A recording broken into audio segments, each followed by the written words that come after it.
네, 반갑습니다. 이렇게 오랜만에 또 반가운 얼굴들을 볼 수 있는 기회가 주어져서 정말 하나님께 큰 감사 올려드립니다. 이렇게 우리 성도님들을 만나 뵐 수 있다는 것 자체가 큰 복인데요. 이제 캄보디아로 저희 가정이 떠난 지 이제 한 7개월 정도 됐습니다. 7개월 동안 많은 일들이 있었고 그 기간 가운데서 하나님께서 많은 은혜를 또 저에게 주셨습니다.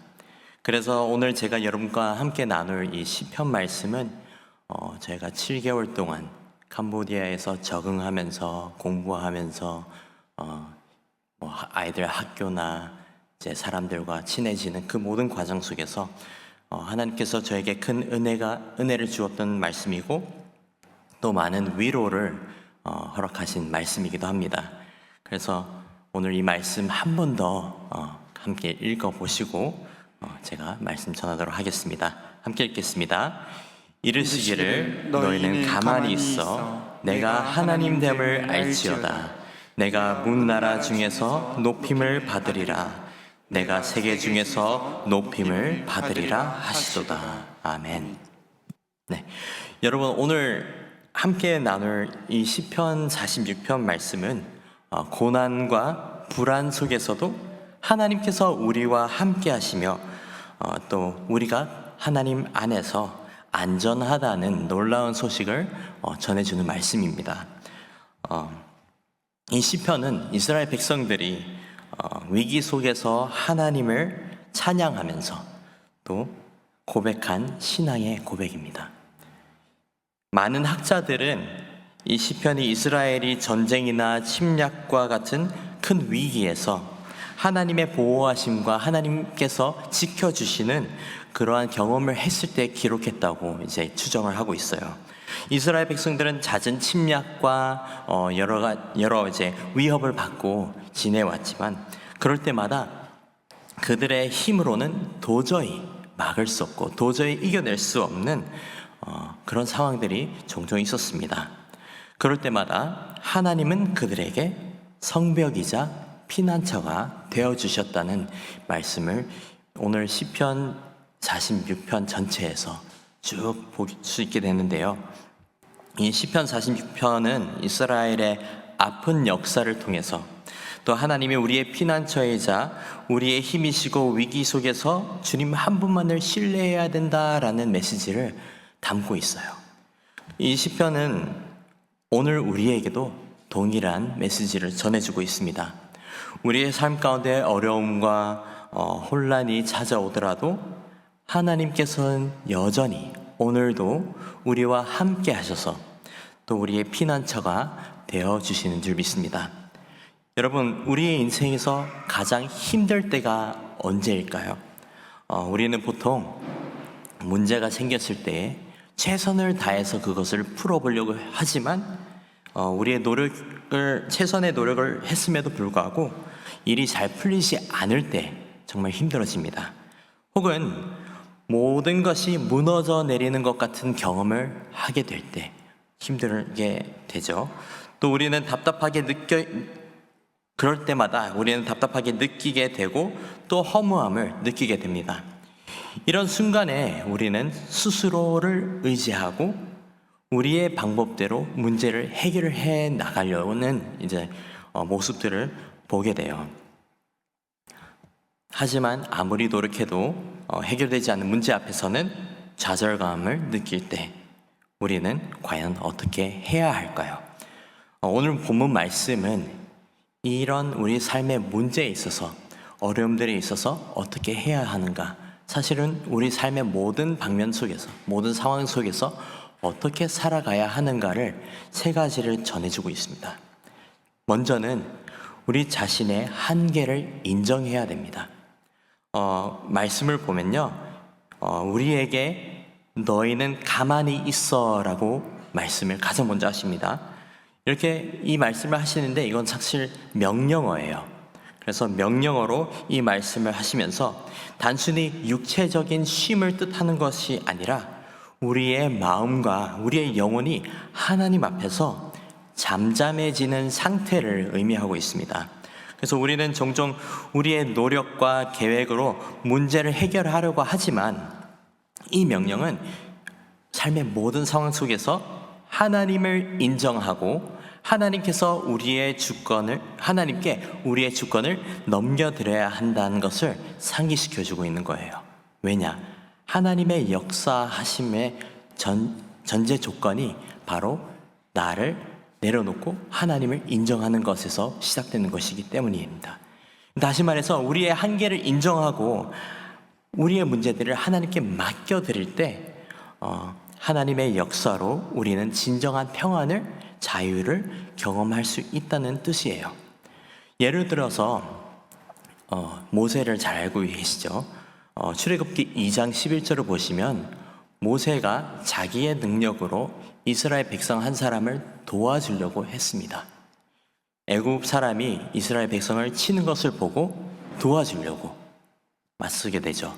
그런데 상황이 마음처럼 되지 않고 오히려 문제는 더 커졌습니다. 애굽 사람은 죽게 되고 모세는 거기서부터 이제 도망자 신세가 되는 그러한 어려움을 겪게 되죠.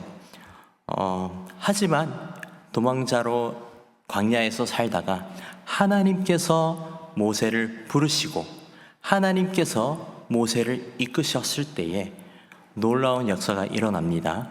그것은 바로 출애굽을 이루시는 하나님의 놀라우신 역사죠. 또 이처럼 우리는 우리의 연약함을 하나님 앞에서 스스로 인정을 할 때 하나님께서 역사를 하실 줄 믿습니다. 사랑하는 성도 여러분, 나의 능력과 나의 지혜에는 분명한 한계가 있습니다. 그리고 그런 한계가 있기 때문에 완전할 수가 없다는 거죠. 그것을 우리가 인정을 할 때, 이 사실을 우리가 인정할 때 하나님의 은혜가 우리의 삶 가운데 나타날 줄을 믿습니다. 말씀에서 두 번째는요, 하나님을 인정하라는 것입니다. 나 자신의 부족함을 인정하고 나서는 하나님을 인정하는 삶을 살아내야 합니다. 시편 46편 10절에서 내가 하나님됨을 알지어다 라고 하시면서 하나님께서 우리의 인생의 주인이심을 인정하라는 말씀을 전해주고 있어요. 만물의 창조주 되시는 하나님이시라면, 만물의 창조주가 하나님이시라면 만물을 주관하시는 분도 하나님이시죠. 그렇다면 하나님이 실제로 이 땅의 모든 것을 다 통치하고 계시다는 뜻입니다. 우리가 믿는 하나님이 그런 하나님이라는 것을 믿으라는 이 본문 말씀을 보게 되는 거예요. 하나님이 하나님됨을 알지어다. 하나님이 하나님됨을 우리가 믿을 때에 우리는 우리의 삶의 모든 영역에서 하나님을 온전히 따를 수 있게 되는 것이고요. 또 그로 인해서 하나님을 영화롭게 하는 삶을 살 수 있게 될 것입니다. 다시 말해서 우리의 능력에만 의존하려는 교만의 유혹을 뿌리치고 하나님의 주권을 인정하는 삶을 살아갈 때에 비로소 진정한 믿는 자의 길을 걷게 된다는 것입니다. 예를 들어볼까요?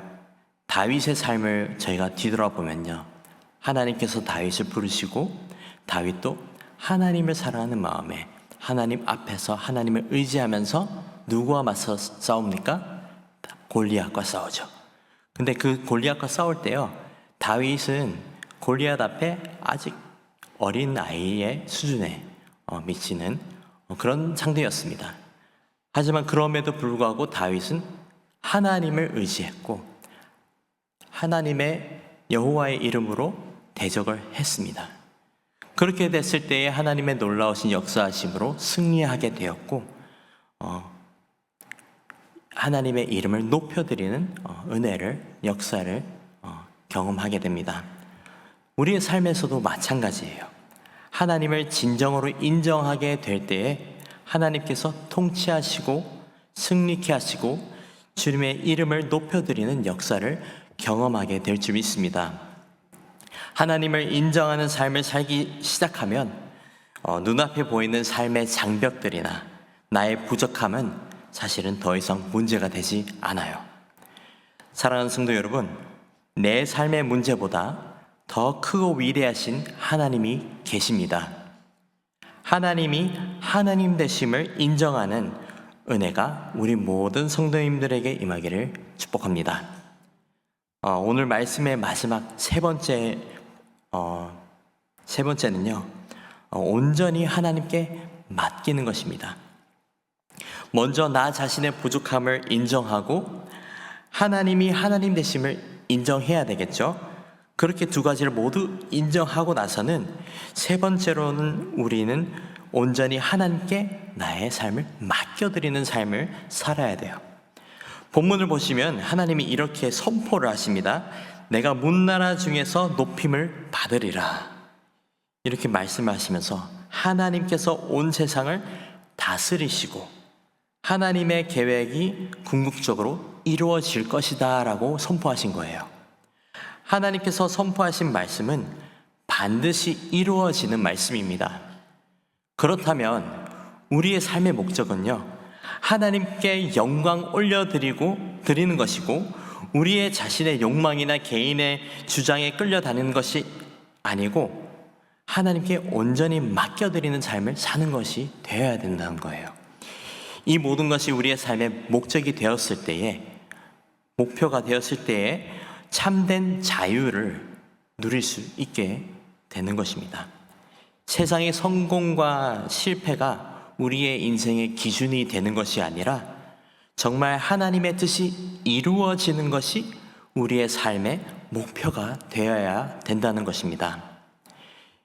예를 들자면 예수님께서 이 모습을 정확하게 보여주셨어요. 마태복음 26장 39절 말씀 함께 읽어보시겠습니다. 함께 읽겠습니다. 조금 나아가사 얼굴을 땅에 대시고 엎드려 기도하여 이르시되 내 아버지여 만일 할만하시거든 이 잔을 내게서 지나가게 하옵소서. 그러나 나의 원대로 마시옵고 아버지의 원대로 하옵소서 하시고, 예수님은 겟세마네 동산에서 자신의 뜻이 아닌 하나님의 뜻을 따르겠다고 최종적으로 고백을 한 겁니다. 십자가의 고난을 앞두고도 온전히 하나님의 계획에 자기 자신을 맡기셨고 그 결과로 온 인류를 위한 구원의 길이 열린 거예요. 분명히 예수님께서 이 잔을 거부하고 싶은 마음이 있었을 거라고 저는 생각해요. 왜냐하면 예수님 기도로 말씀을 하고 계시니까. 하지만 거기에서 인간의 그러한 연약함과 나의 제약으로 나는 이렇게 하고 싶어요 라고 고집을 피우신 게 아니라 이런 마음이 있지만요, 주님 뜻대로 해주세요. 주님 보시기에 가장 적합하고 가장 좋은 길로 인도해 주세요. 이렇게 기도하신 거예요. 십자가의 고난을 앞두고도 온전히 하나님의 계획에 자기 자신을 맡기셨고 또 그 결과로 온 인류를 위한 구원의 길이 열린 겁니다. 우리의 삶 속에서 예수님의 고백처럼 하나님의 뜻에 온전히 믿고 맡길 때에 진정한 하나님의 뜻이 이루어지고 또 오늘 말씀에서처럼 하나님께서 이 땅을 다스리게 되는 왕이 되시는 미래를 보게 될 줄 믿습니다. 저희가 올해 2월 달에 캄보디아로 처음 들어갔을 때 이 말씀도 있었지만 여러 가지 기도 제목들이 있었습니다. 크게 세 가지가 있었는데요. 먼저는 학교로 들어가서 하는 MK 사역을 위해서 기도한 적이 있어요. 선교사 자녀 사역을 한 10년 조금 넘게 해왔었는데 이것을 그냥 가서 안 하려자니 이제 마음이 안 가고 하나님께서 그래도 10년 하시게 하신 이유가 있지 않을까라는 마음에 가장 적합하게 선교사 자녀를 위한 학교로 들어가면 자연스럽게 만날 수 있고 교제할 수 있게 되고 섬길 수 있게 되지 않을까. 그런 마음에 그런 기도 제목을 올렸습니다. 그리고 두 번째로는 자녀들의 교육을 위한 기도가 있었고요. 또 세 번째로는 더 나아가 이제 저희가 2대 선교사로서 캄보디아에서 어떤 사역을 하나님께서 하시기를 원하시는지에 대한 기도를 하고 있었습니다. 그래서 먼저 MK 사역을 염두에 두고 연락하고 있었던 학교들이 있었습니다. 그 학교의 인사과랑 이메일, 문자, 전화통화, 실제로 만나서 인터뷰도 하고요. 교제도 나누면서 이 학교 되겠다. 이 학교에 들어가서 이제 섬길 수 있겠구나. 이런 상황까지 왔습니다. 안 되는 게 오히려 이상할 것 같은 그런 분위기까지 왔었어요. 학교의 선생님들도 내년에 이제 이렇게 하면 너무 좋겠네요 하면서 미리 같이 계획을 짜는 수준까지 갔었는데 아내랑 이야기를 하다가 그래도 한 번 더 기도해보자 라는 결론이 나서 이렇게 기도했습니다. 학교로 들어가서 하는 MK 사역이 주님의 뜻이 아니라면 모든 문을 다 닫아주세요. 그렇게 기도하면서 다짐한 것은 만약 2주가 지나도 이제 서류를 다 냈습니다. 그럼 이제 통보가 올 때를 기다리는 시기인데 2주가 지나도 연락 오지 않거나 거절 통보가 오면 MK 학교에서 하려던 사역이 하나님의 뜻이 아닌 줄을 저희가 받아들이기로 이제 마음을 먹었습니다. 그리고 기도로 계속 기다렸어요. 2주가 지났는데 학교에서 연락이 없었습니다. 그래서 저와 아내는 하나님께서 우리가 여기 학교에 들어가서 일하는 것이 하나님의 뜻이 아니구나라는 생각을 하게 되었어요. 심지어 추후에 물어보니까 학교 앞에서까지는 다 됐는데 최종 이사회까지 가서 이유는 모르겠지만 이사회에서 거절한 걸로 드러났습니다. 그래서 학교에서 연락이 오지 않고 저희도 하나님의 응답인 줄 알고 하나님께서 개입하셨구나 그렇게 믿고 저와 제 아내는 여기 학교에 가서 일하는 것이 하나님의 뜻이 아님을 이제 믿고 다음 기도 제목으로 넘어갔어요. 그래서 저희는 자녀들의 학교 문제를 가지고 계속해서 기도하게 됐는데요. 캄보디아는 아시는 분들도 계시겠지만 1970년대 그 기간에 킬링필드 사건이 있었습니다. 크메르루즈라는 공산주의의 그러한 세력으로 인해서 모든 지식인들, 안경 쓴 사람들, 외국어를 할 수 있는 사람들 공평하게 다 죽였습니다. 그래서 대학살이 일어났던 그 기간이 있었는데 그 기간을 통해서 캄보디아의 교육 수준이 바닥을 쳤어요. 나라를 처음부터 다시 세워가야 되는 그런 어려움을 겪게 됐었습니다. 그런 사건 때문에 교육의 수준이 많이 낮아진 상황이었는데 또 공립초등학교를 보내자니 이 학교들이 오전에 3시간 정도 학교를 운영하고 이제 문을 닫습니다. 이제 학교를 3시간만 다니는 거예요, 매일. 근데 뭐 시간이 중요한 게 아니라 저희도 이제 언어를 해야 되는데 그 시간대가 계속 겹치는 거였어요. 그래서 결국에는 이제 공립학교는 선택지에서 벗어나게 되었던 것이고 저희가 아내랑 이런 상황들을 두고 계속 기도하다가 하나님 어떻게 해야 됩니까? 만약에 MK 학교에서 섬기게 됐으면은 사실 이 모든 문제가 해결이 되었을 문제였지만 하나님께서 그 문을 막으셨기 때문에 우리가 어디로 가야 됩니까? 어떻게 해야 됩니까? 이렇게 두고 기도를 했어요. 그러다가 주님, MK 학교는 하나님께서 분명히 막으셨으니까 자녀들의 학교도 주님께서 예비하셨음을 믿습니다. 이제 아이들이 학교를 가야 저희가 언어 훈련에 집중할 수 있으니 하나님께서 예비하신 학교를 만나게 하시고 아이들이 중도 입학으로 이미 학기가 시작된 상황이었기 때문에 중도 입학으로 들어갈 수 있게 해주세요. 그리고 아이들이 현지인들과 캄보디아 친구들과 어울리며 캄보디아어도 공부할 수 있고 현지인들과 친구가 될 수 있는 그런 학교로 갈 수 있게 해주세요. 딱 그렇게 기도를 했어요. 근데 놀랍게도 그 다음날 저희가 이제 그 다음날이 주일이었는데 가까이 있는 한인교회를 이제 예배를 드리러 갔습니다. 그래서 한인교회에 참석하게 되었는데 예배를 마치고 그 교회 선교사님과 사모님을 만나서 교제할 수 있는 시간이 주어졌었어요. 그래서 교제 가운데 선교사님이 이 교회와 이제 연계를 해서 캄보디아와 호주에서 인가를 받고 국제학교를 운영하고 계시다는 것을 알게 됐습니다. 그리고 이 학교는 기독교 교육을 바탕으로 현지 정규 교육 과정과 또 호주 교육 과정을 통해서 교육하는 것이었고, 또 여기에 목적은 예수 믿는 현지인 리더십을 키우는 것에 목적을 두고 있는 학교였어요. 그래서 있는 학생들의 90%는 다 캄보디아 친구들이고 이제 복음을 받아들이는 친구들이 많은 그런 상황이었습니다.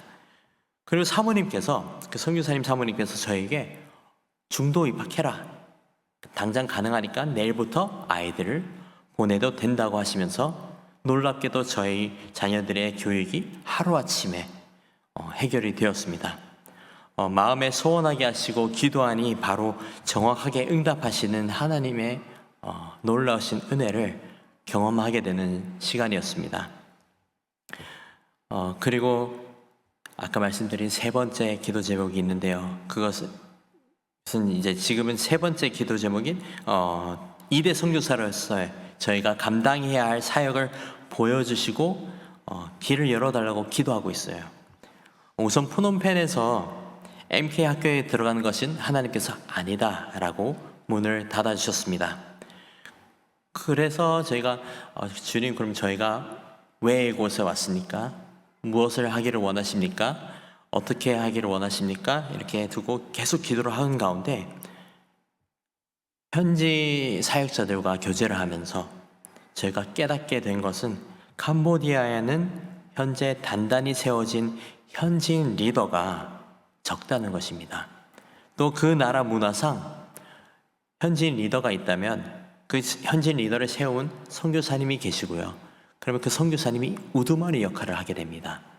근데 한 우두머리에게 충성을 다하는 것이 어떻게 보면은 그 나라의 문화이고, 기존 선교사님이 아닌 다른 선교사님이 이제 새로 오셔서 리더십을 받는다 해도 오히려 다시 처음부터 시작해야 되는 그런 이제 실정입니다.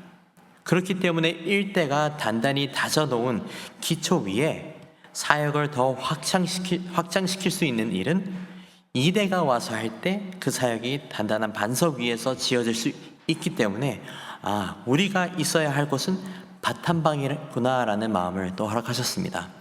목사님께서 아까 잠깐 설명해 주셨는데요. 제 아내가 이제 캄보디아에서 자란 MK입니다. MK는 선교사 자녀라는 뜻이고요.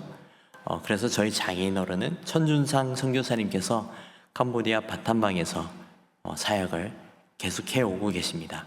거기 센터 사역자들이랑 저희가 계속 교제를 하면서 그들과 어떻게 사역을 해 나갈까, 확장시킬까를 오히려 많이 고민하게 되고 그것을 두고 더 기도하게 되는 시간들이 됐습니다. 그래서 집 계약이 끝나는 내년 1월에 바탄방 센터로 이사를 갈 계획이에요. 그래서 바탄방에 가서 바로 도울 수 있는 부분들 중 가장 먼저 할 수 있는 게 센터 환경을 개선하는 사역이 있습니다. 사실 바탄방에서 세우신 센터는 학사를 위해서 세운 센터는 아니에요. 원래는 이 센터를 짓기 시작하신 이유가 이제 교회나 단체가 와도 쓸 수 있는 공간을 제공해드리기 위해서, 그리고 최종적으로 중보기도 센터를 목적으로 이렇게 세워진 센터였습니다. 그래서 학사를 운영하기 위해서 지어진 구조도 아니었고, 또 시설의 환경이나 이런 것들이 사실은 학사에 적합하지는 않습니다.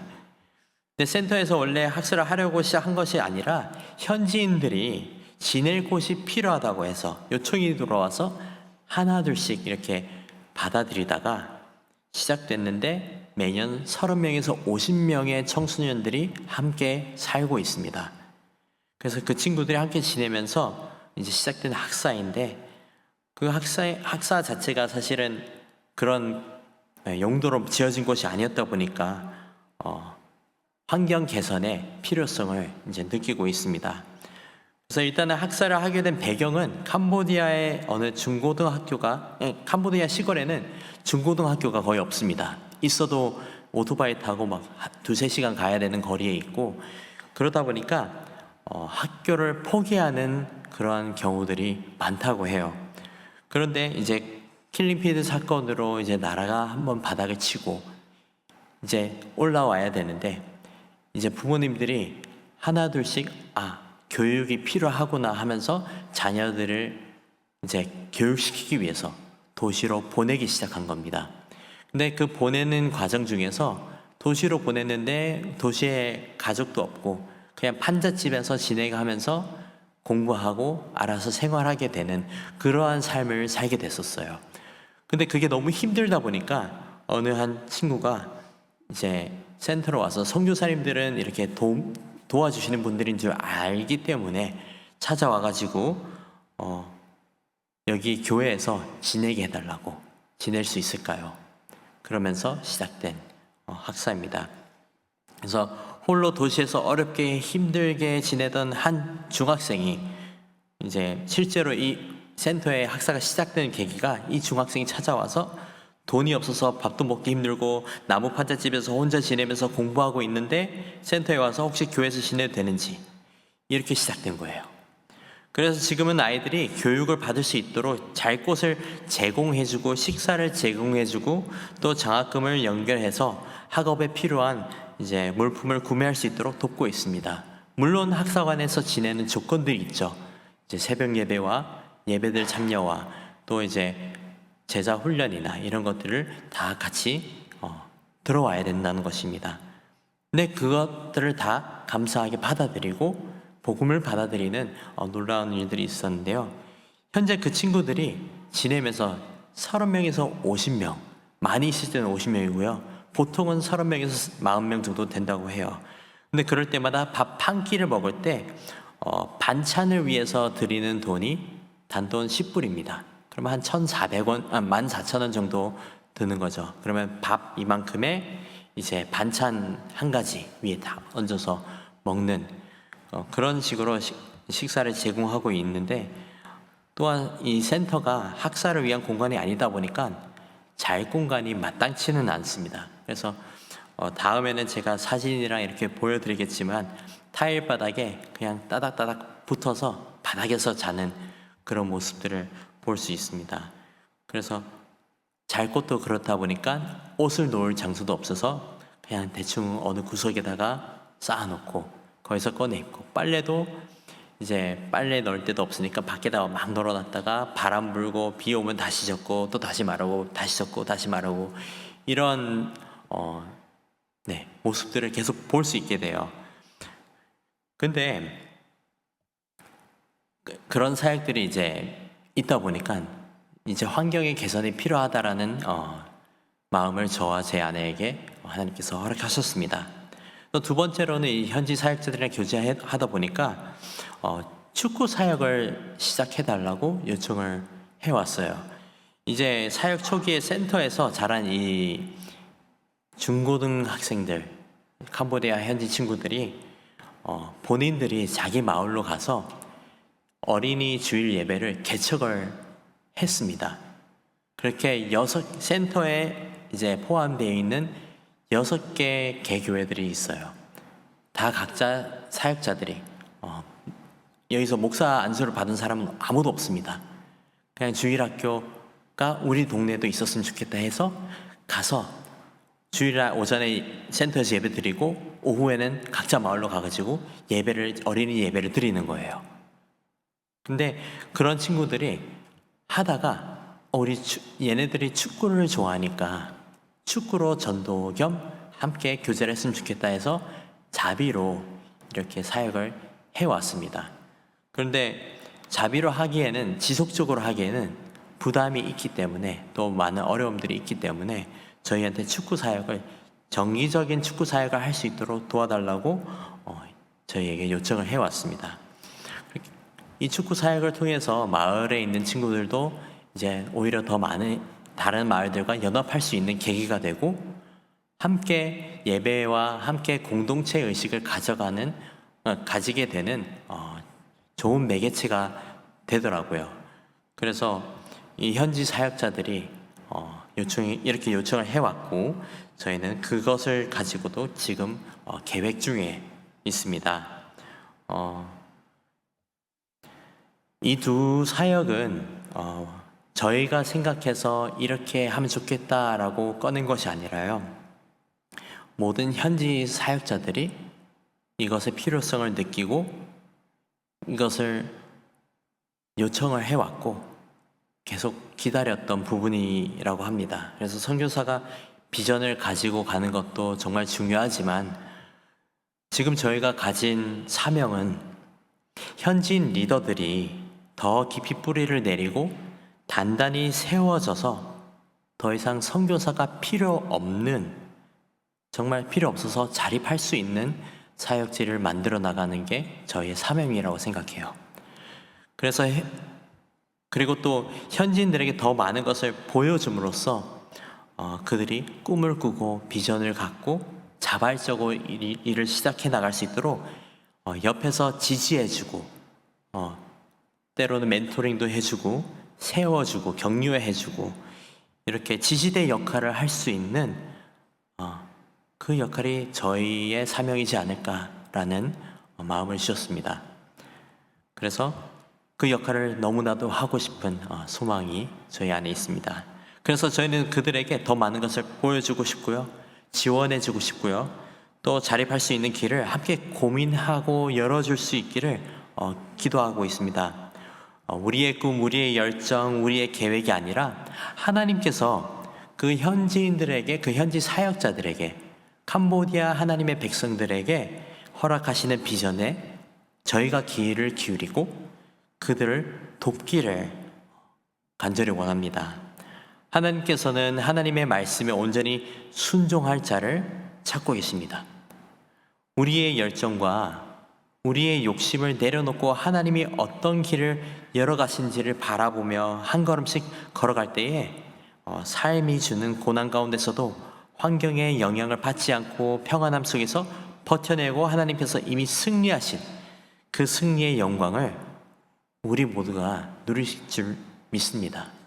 이 현지 사역자들도 마찬가지예요. 이 사람들도 하나님께 의지하고 하나님께서 허락하시는 모든 그 자원들을 통하여서 하나님의 나라를 본인들이 세워나갈 수 있도록, 그리고 그것을 돕는 역할을 저희에게 맡겼다는 것을 저희는 믿고 그렇게 순종하기로 했습니다. 이 시간 몇 가지 기도 제목들을 나눠드리고 마무리하도록 하겠습니다. 먼저 하나님 앞에 온전히 순종함으로 인도하심에 따라 한 걸음 나아가는 주의 종이 될 수 있도록 기도해 주시길 바랍니다. 새로운 환경, 낯선 환경인데요, 그럼에도 불구하고 그 안에서 하나님의 인도하심 한 걸음 한 걸음 다 하나님께 맡겨드리고 살아갈 수 있도록 기도해 주시고요, 만나게 하시는 모든 동역자들과 또 하나님 안에서 하나 되기에 힘써 연합을 이룰 수 있는 그러한 저희 가정 될 수 있도록 기도해 주시기 바랍니다. 선교사님들도 많이 만날 수 있고 현지 사역자들도 다양하게 만나게 되는데요, 또 더 나아가 그냥 현지인들, 일반 사람들도 많이 만나면서 그들을 통해서 하나님께서 어떻게 선을 이루시는지 그때그때마다 항상 선을 이루고 화평하게 주님께서 주시는 감동에 따라서 잘 연합할 수 있는 그런 마음 달라고 기도해 주시기 바랍니다. 또 저희 온 가족이 캄보디아의 문화와 언어를 잘 배워서 현지에서 잘 소통할 수 있도록 기도해 주길 바랍니다. 또 바탄방에 이 센터 이름이 EDM 센터예요. 이스트 도어 미션, 동문 선교회죠. 느헤미야가 이제 이스라엘 예루살렘을 재건축할 때 동문으로 이제 들어오는 그 말씀을 가지고 세워진 센터입니다. 그래서 이 센터 사역을 하나님께서 열어주시는 방향으로 저희가 임의로 이렇게 하면 좋겠다 저렇게 하면 좋겠다가 아니라 하나님께서 열어주신 방향으로 저희가 순종하며 나아갈 수 있도록 기도해 주시길 바랍니다. 다섯 번째로는 사역에 필요한 모든 것 주님의 인도하심에 따라 잘 채워질 수 있도록. 여섯 번째는 저희 자녀들을 위한 기도인데요. 하나님의 자녀 저희 혁진이, 혁준이, 혁민이, 혁선이 아들이 넷입니다. 어려서부터 주님을 깊이 만나는 은혜가 있기를, 또 예수님의 제자가 되어서 캄보디아에 그리고 세상에 소망이 되는 아이들로 자랄 수 있도록 기도해 주시길 바랍니다. 그리고 저희 위에 세 아이들 혁진이, 혁준이, 혁민이는 성인이 될 때까지 진행될 이제 수술과 치료들이 있는데요. 그 일정들과 여러 병원 일정들을 순탄하게 잘 소화하고 잘 치료받을 수 있도록 기도 부탁드립니다. 오늘 말씀을 정리하겠습니다.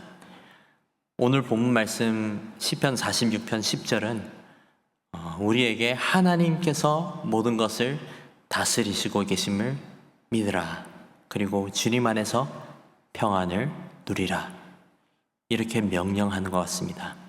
우리가 어떤 상황에 있든지 우리의 생각, 우리의 주장을 다 내려놓고 하나님의 계획과 하나님의 인도하심을 온전히 신뢰할 때에 비로소 참된 평안과 승리를 경험하게 될 줄 믿습니다.